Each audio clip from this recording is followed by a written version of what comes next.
Salam Nusantara bagi kita semua, selamat datang kembali di channel Ray Konoha. Setelah saya meneliti dan memahami, ternyata ada banyak kemiripan antara agama Hindu Bali dengan agama lokal yang berada di pinggiran Danau Toba bernama agama Parmalim. Jadi agama Parmalim ini adalah agama asli orang Batak, berada di pinggiran Danau Toba. Pusat dari agama Parmalim ini berada di pinggiran Danau Toba. Jadi setelah saya meneliti dan memahami, ada banyak kemiripan ternyata. Salah satu yang bikin saya terkejut itu, bikin saya tercengang gitu. Ternyata ada dewanya yang mirip, guys. Namanya mirip. Siapa itu namanya? Dewa Batara Guru. Jadi sebenarnya dalam agama lokal orang Batak itu, yaitu agama Parmalim atau sering disebut dengan agama Parbaringin ya, kalau di bahasa lokal ya. Sebenarnya dalam agama Parmalim ini tidak ada istilah dewa, tapi kalau kita terjemahkan ke istilah agama Hindu Bali, maka akan ada istilah dewata. Jadi dalam bahasa Batak itu dewata, atau dalam agama Parmalim itu ada istilah dewata. Jadi arti dewata ini adalah pembantu Tuhan, yaitu dewa yang membantu Tuhan. Jadi dalam agama lokal itu ada beberapa dewa yang mirip namanya dengan agama Hindu Bali. Jadi ketika saya meneliti, saya kan suka ini ya, dunia antropolog ya. Jadi saya itu suka kepo. Bukan berarti saya kepo terhadap kehidupan orang lain ya, bukan ya. Saya kepo dengan sistem kepercayaan agama lokal gitu. Dan setelah saya melakukan riset kecil-kecilan, ada banyak kemiripan gitu antara agama Parmalim dengan agama Hindu yang ada di Bali ini.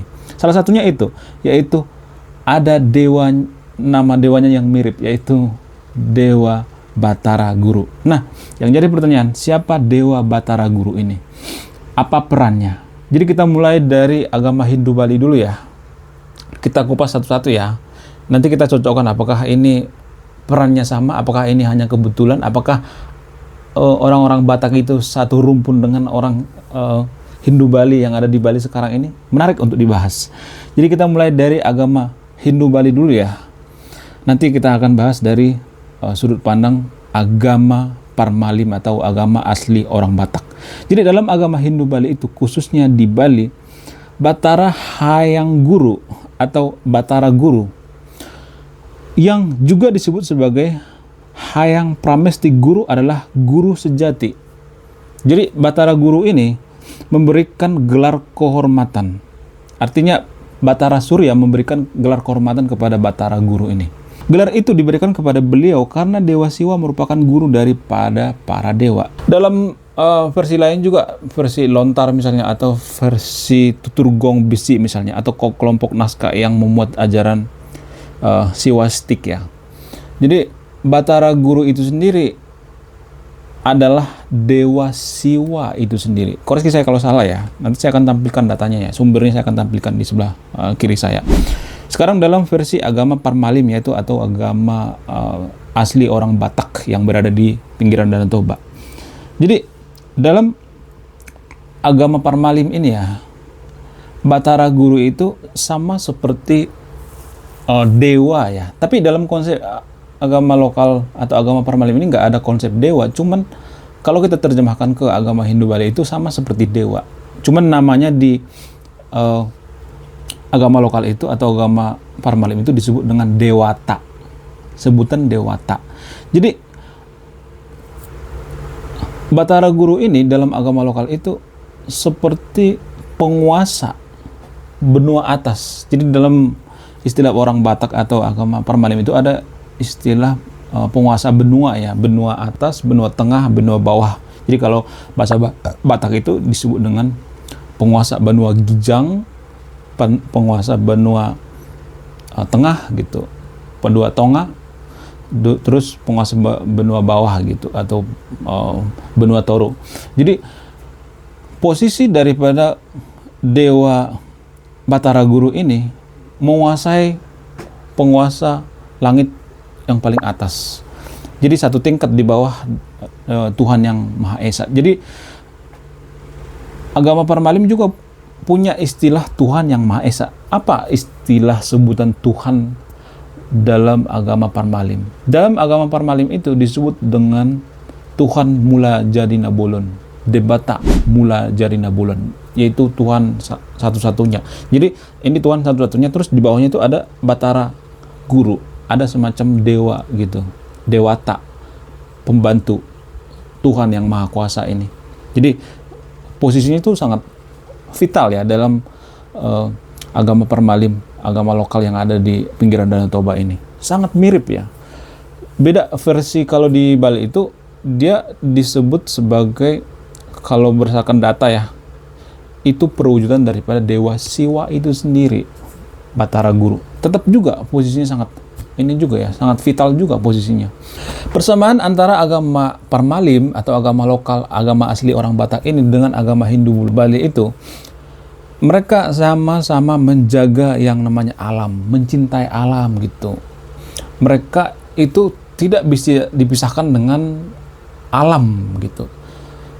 Mereka itu sangat menjaga gitu, menjaga alam biar alam ini tidak rusak gitu. Bagaimana kita melestarikan alam sama-sama gitu. Agama lokal, agama Parmalim ini juga sama seperti itu. Jadi di antara sahabat yang nonton video ini agama Hindu Bali, main deh ke sana, ke pinggiran Danau Toba, ngobrol gitu dengan orang-orang di sana gitu, orang-orang yang menganut agama Parmalim ya. Ngobrol di sana, apakah benar yang saya katakan atau tidak? Ini berdasarkan saya melakukan riset ya, karena saya itu hobi yang namanya melakukan riset seputar antropologi, dan saya tercengang gitu, ternyata banyak kemiripan ya antara agama ini ya, agama lokal di Indonesia ya, ada banyak kemiripan ternyata ya. Ya buktinya ini punya banyak kesamaan gitu, punya nama dewa yang sama gitu, sama-sama menjaga lingkungan gitu, menjaga alam. Selain itu, sama-sama menjaga budaya ya. Jadi agama Hindu Bali itu kan dengan agama Siwa Buddha itu kan sebenarnya sudah menyatu ya, sudah sinkrenitas, sudah menyatu kesatuan dengan budaya. Sama seperti agama Parmalim juga seperti itu.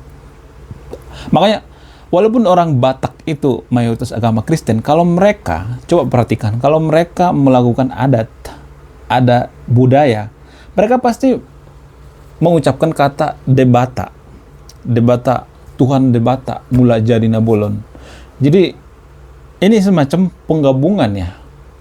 Agama Kristen itu kan sebenarnya bisa menyesuaikan diri dengan lingkungannya. Itulah buktinya. Agama Kristen Protestan termasuk ya. Agama Kristen Protestan itu tidak berusaha merubah budaya lokal. Sama seperti ini. Kalau orang Batak itu misalnya menikah, terus mohon maaf, berduka cita misalnya, ada orang yang meninggal misalnya, mereka pasti ada semacam melakukan ritual gitu, semacam pemujaan, bukan pemujaan kepada setan ya, tapi pemujaan kepada Tuhan. Makanya mereka menyebutkan dengan Debata Mula Jadi Nabolon. Debata Mula Jadi Nabolon ini artinya Tuhan yang Maha Kuasa, Tuhan yang Maha Esa. Jadi ini digabung ya, Tuhan Debata. Tuhan itu kan dalam agama Kristen ya, disebut Tuhan ya, Tuhan yang Maha Esa. Terus Debata itu dalam kepercayaan lokal kan, agama Malim ini ya, atau agama Parbaringin ya. Bisa sengaja saya sebutkan seperti ini biar ini ya, jangan bingung gitu. Karena sebutan agama Parmalim ini ada berbagai versi ya dalam agama lokal ya. Jadi kalau mereka ini melakukan adat misalnya, ada yang meninggal misalnya, mereka biasanya martonggo. Martonggo itu artinya seperti memberikan penyembahan gitu kepada Tuhan gitu, martonggo. Makanya ada istilah agama lokal itu, kalau misalnya ada misalnya kemalangan gitu, terus ada acara-acara, ada istilah martonggo raja di agama lokal bahasa Batak itu ya. Selain itu, ada beberapa persamaan antara agama Hindu Bali dengan agama lokal atau agama Parmalim ini. Apa itu persamaannya? Persamaannya itu sama-sama memuja leluhur. Bukan berarti menyembah ya, tapi menghormati, penghormatan. Jadi warga Konoha kan sering mengolok-olok gitu. Ngapain sih kalian menyembah berhala? Bukan menyembah berhala, coy. Kan warga Konoha kan suka memplesetkan gitu. ya tahu sendirilah ya kan. Padahal kan kalau kita berpikir secara rasional, semua agama kok melakukan seperti itu. Bahkan Kristen sekalipun menggunakan kemenyan kok. Katolik kan menggunakan kemenyan, digini-giniin gitu kemenyannya, asapnya. Jadi sebenarnya sama aja sih sebenarnya. Itu kan representasi bentuk penyembahan kita kepada Tuhan itu. Bentuk penghargaan kita kepada nenek moyang kita atau leluhur kita. Jadi agama Parmalim juga seperti itu. Mereka bukan menyembah ya, memberikan penghargaan kepada leluhur gitu. Bukan berhala ya, memberikan penghargaan. Jadi setiap bulan kelima atau dalam bahasa lokal itu disebut dengan Sipahalima, mereka melakukan ritual-ritual seperti itu. Agama Bali juga seperti itu kan, ada penyembahan terhadap leluhur kan, atau menghormati leluhur gitu. Ternyata banyak kesamaannya, lebih dari satu ya kesamaan antara agama Hindu Bali dengan agama Parmalim yang ada di pinggiran Danau Toba ya. Menarik ya untuk dibahas selanjutnya ya. Tapi gini ya, kenapa agama lokal itu bukan ditinggalkan pengikut, tapi pengikutnya segitu-segitu aja gitu, nggak nambah. Kenapa? Apa alasannya? Karena dalam agama lokal itu, setelah saya meneliti dan memahami, ternyata agama lokal itu tidak ada konsep dakwah, sehingga pengikutnya segitu-segitu aja. Sementara agama yang dari luar kan, biasanya mereka itu ada konsep dakwah ya. Nggak harus sih, cuman ya mereka tuh biasanya mendanai gitu. Apalagi agama Kristen kan ada pendanaan tentang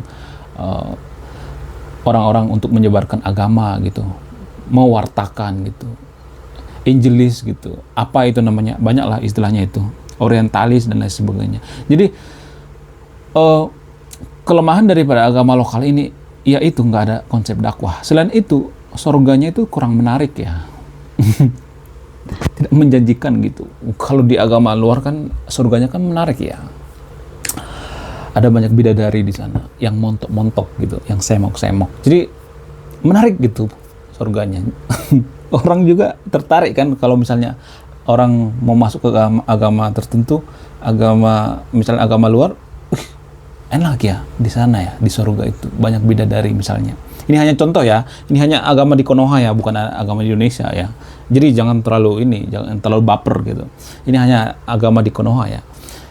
Ternyata surganya agama luar itu enak ya. Jadi makanya orang banyak menganut agama luar ya. Selain itu, agama lokal ini tidak terlalu eksklusivitas ya. Jadi maksudnya gini, agama lokal itu tidak pernah mengatakan bahwa agama saya yang paling benar, agama lain sesat, hanya kita yang masuk surga. Kalau nggak dari kita nggak masuk surga nih, kan agama lokal nggak pernah ngomong seperti itu kan. Sehingga ya nilai jualnya agak berkurang ya. Bukan berarti saya mengatakan bahwa agama lokal itu beneran masuk neraka, enggak. Kalaupun surga itu ada, kan surga itu kan masih dipertanyakan ya. Kalau boleh jujur, kalau kita berpikir secara rasional, surga itu kan masih dipertanyakan. Nggak ada satupun yang bisa membuktikan surga itu ada, kecuali kata-kata, ya kan? Hanya bisa dibuktikan dengan kata-kata.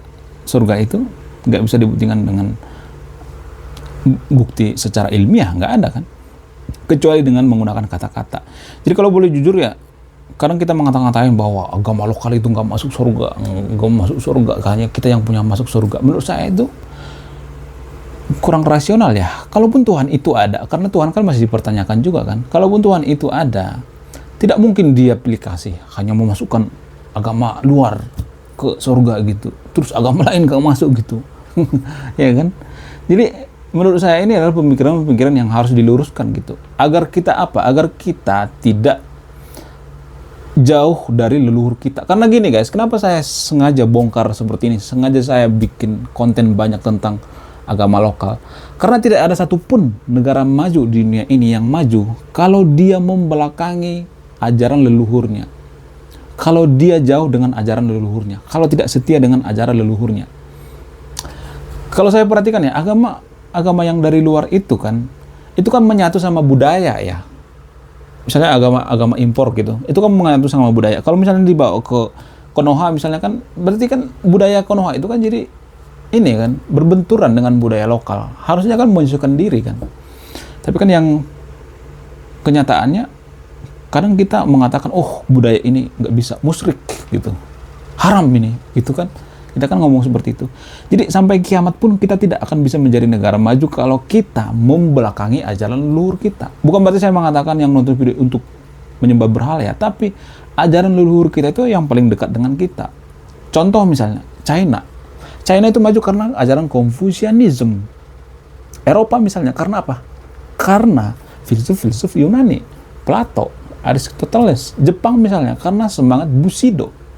Dari leluhur mereka, bukan dari leluhur orang lain. Jadi kalau kita menyembah leluhur orang lain gitu, menyembah leluhur orang lain biar kita maju, sampai kiamat pun kita tidak akan maju. Menurut saya itu lebih baik kita menghargai leluhur kita daripada menghargai leluhur agama lain. Apaan coba kayak gitu? Kurang kerjaan ya kan?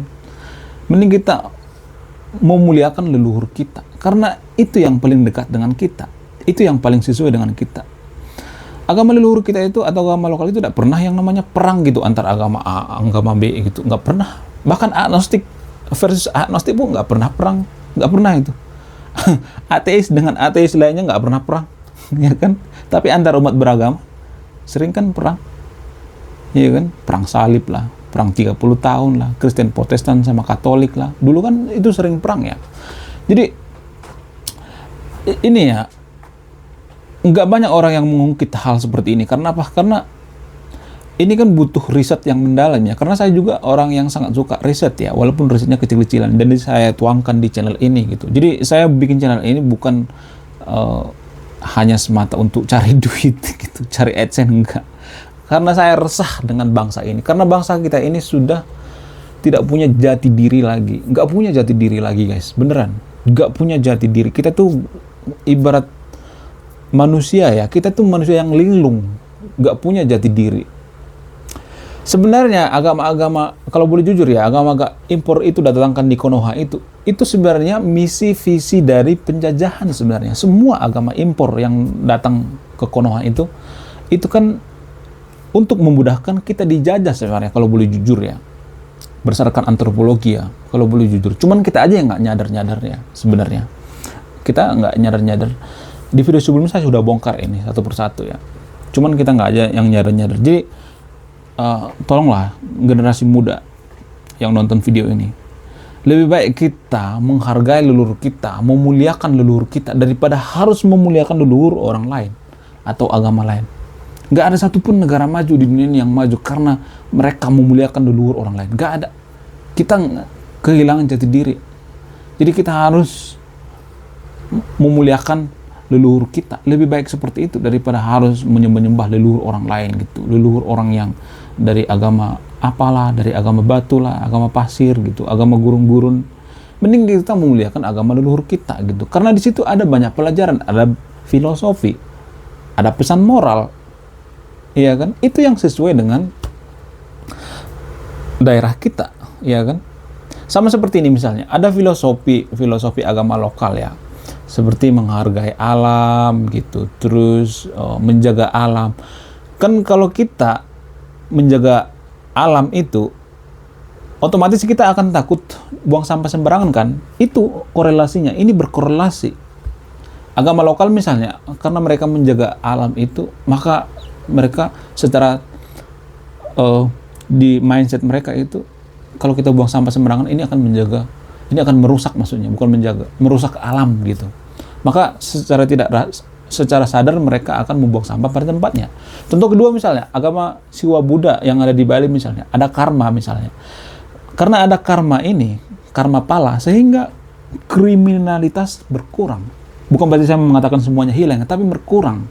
Karena ada karma, karena kalau misalnya ada orang melakukan kejahatan, maka mereka akan berpikir 1000 kali. Itulah pengaruhnya terhadap kemajuan suatu bangsa.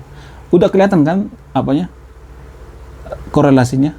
Ada banyak korelasi-korelasi ya kalau kita mau menggali gitu filosofi agama lokal ya.